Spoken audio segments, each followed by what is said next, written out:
I feel like I might actually be losing my mind. I feel like I might actually be going insane. The Donkey Kong Bananza hype is in full swing. If you're me, if you're in my Discord, if you're subscribed to me, Marzen Network, Uncle Al Plus, Kong Compendium, any of those creators who you know love Donkey Kong, live, breathe, and eat Nintendo and Donkey Kong, and the world of DK, the world of Nintendo, everything happening right now, you know that there are theories upon theories upon theories, hundreds upon hundreds of them, that people are formulating, people are speculating, people are building up with actual credible sources and evidence, and I actually might be going off the deep end here. Now, this video isn't going to go into as much detail as Uncle Al Plus, maybe, but I did kind of want to give my 2 cents, and maybe, just maybe, give kind of a new perspective on this, because I have seen a lot of people comparing this game, understandably so,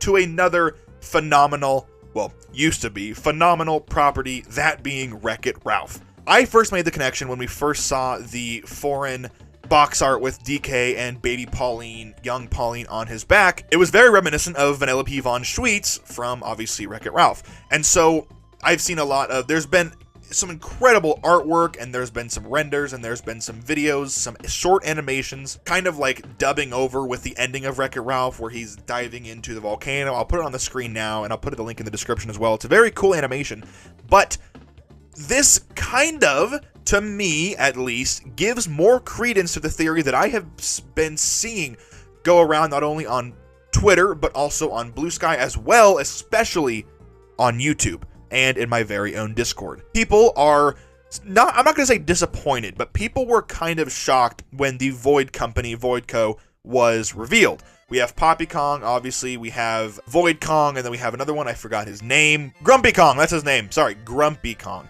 I was going to say Mad Kong, but obviously that wasn't true. But the big theory going around right now, and a theory that I actually think might have some very hard evidence and some actual credibility to it, is that Void Kong might actually be King K. Rool. Now, hold on a sec, because I know that's a very easy thing to say, right? It's a very scapegoat answer that, oh, we're coping so hard that Void Kong is obviously just King K. Rool, right? Nintendo wouldn't make another Donkey Kong game without the Kremlings, right? We've had Returns, we've had Tropical Freeze, we've had 10 plus years without a new Donkey Kong game.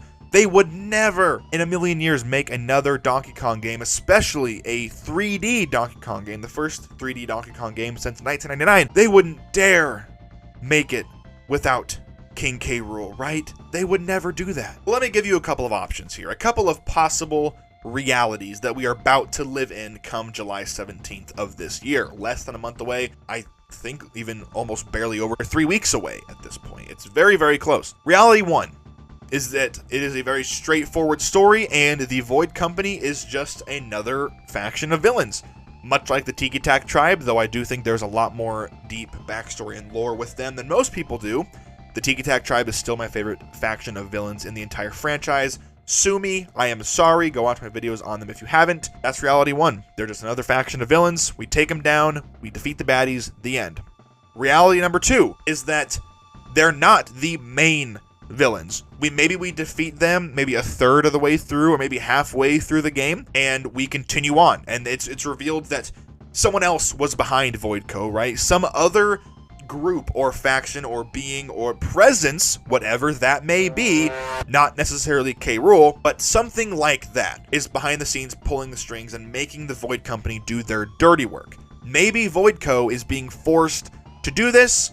We haven't had a lot of evidence to kind of support that theory, but it is definitely one of them. Maybe they're kind of a fake out villain. We've seen that before in Nintendo games, so maybe that is one. What kind of makes me not believe that one so much is that they're all named. We have Grumpy Kong, we have Void Kong, and we have Poppy Kong. Maybe that's just because to kind of throw us off a little bit. Again, there is so much copium in this video, so much copium in the Donkey Kong community in general. There always is, and there always will be, so take all of this, obviously, with a big grain of salt, but it is so fun to theorize. And reality number 3 is that possibly, and this is getting into the theory that this whole video is based around, is that Void Kong isn't Void Kong at all. In fact, Void Kong isn't even a Kong. He's not an ape. He's not a monkey. He's not anything. He is, in fact, King K. Rool. And what I'm going to go back to is Wreck-It Ralph. In that movie, Turbo, I think that's his name, he was the main villain, but it was King Candy, right? And we're led to love King Candy, right? He was a fake out. He wasn't the main villain to us. He was in disguise. But as the movie goes on, it's revealed that the villain was King Candy in disguise, right? He had a costume. He was there the whole time, but it wasn't King Candy, right? It was Turbo. And so what if Void Kong is King Candy in this situation and we defeat him, sort of, maybe, or we get halfway through the game and it's revealed, just kidding, K. Rool was inside this costume, this whatever you want to call it, the entire game. And something else that kind of helps this theory out as well is the fact that there are literally crocodile enemies in the game. I've seen crocodiles, I've seen the skeletons of crocodiles. That seems far too on the nose to me to just be a coincidence. There are so many other animals that you could choose. You could choose literally any other animal in the animal kingdom, but they chose crocodiles. And you know, if you put anything crocodile related at all in anything Donkey Kong related, we are going to look into that and we are going to come with the highest amount of copium possible. Another thing, they are not shying away from Donkey Kong Country references, callbacks, Easter eggs, legitimate story beats this time around. In the Donkey Kong Bananza Direct, which is what's going to be playing on the screen, at the very end, we hear Pauline singing the tune of Donkey Kong Country's theme. She's singing a lyrical song, a lyrical version of that piece of music with her own words. We've seen naughty relics. We've seen an ostrich that looks an awful lot like Espresso. We've seen the map that was in the Direct. I'm putting it on the screen. We can see something that looks very, very close to Donkey Kong Island from the very first Donkey Kong Country. Not Returns, not Tropical Freeze, where it's kind of the redesigned island where Donkey Kong's head isn't the shape of the island anymore. It is Donkey Kong Island. The Kong Isle, whatever you want to call it. We've seen the map of the Northern Hemisphere. And so it's not like this is a shot in the dark. I mean, okay, it is a shot in the dark, but it's a shot in the dark. Actually, no, let's say it's a shot in bad lighting because it's not dark. This is not a shot in the dark. It's a shot in poor lighting. There's enough lighting to kind of see what's going on, but you should still probably wait for a little bit better lighting so you don't, accidentally, off somebody. And if none of that makes any sense, I do apologize. It makes sense in my head. It might not have made sense coming out of my mouth. I really don't know. But we are so close to this game, and I feel like I'm actively losing it. Like I'm so deliriously excited, and all of I read theories pretty much on the daily. And so whether it be Uncle Al, whether it be most of it is just Redditors in the Donkey Kong subreddit, like people actively deciphering frame by frame by frame of the Donkey Kong Bananza Direct, because it did give us a lot. There was so much to digest in that Direct, from Donkey Kong, his skins, Pauline being Oddrock. Like, what does this mean for Odyssey? What does this mean for the big Donkey Kong timeline in general? Is there even a timeline anymore? Like, I think it's fair to say this could be a reboot. Like, Mario Odyssey could have been the start of a new, quote, rebooted timeline, if that makes any sense. With things like Marvel and DC making alternate realities and the multiverse so normalized that even like your average moviegoer, your average video game player who maybe doesn't play every day of the week knows what the multiverse is. So what if Odyssey really was the start of a quasi new timeline? Endgame style.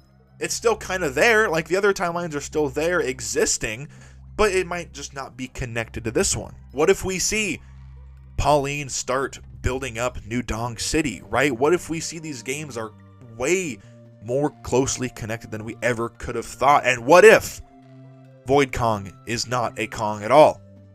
What if he is in fact King K. Rool? And again, I know I'm probably stretching, and that's okay, because that's why it's theorizing, that's why it's fun. They've made it clear they're not shying away from callbacks, from Easter eggs. We saw a Stickerbush Symphony homage in the Direct, which looks fantastic. There are full-on side-scrolling elements. There are 2D and 3D minecart sections. They're not shying away from any of this, so everybody lock in, because the Donkey Kong Bonanza news cycle is about to get insane, and it's going to stay insane for the next several months. So guys, drop your theories in the comments below. I will be reading every single comment, as I always do. I make that a big point on my channel, that if you leave a comment, I will see it, and I will do my best to reply to it. So I hope you guys have a great rest of your day. I've got like 2 or 3 more Donkey Kong videos in the pipeline, so lock in. We are very close. I hope you guys have a great rest of your day, and take care.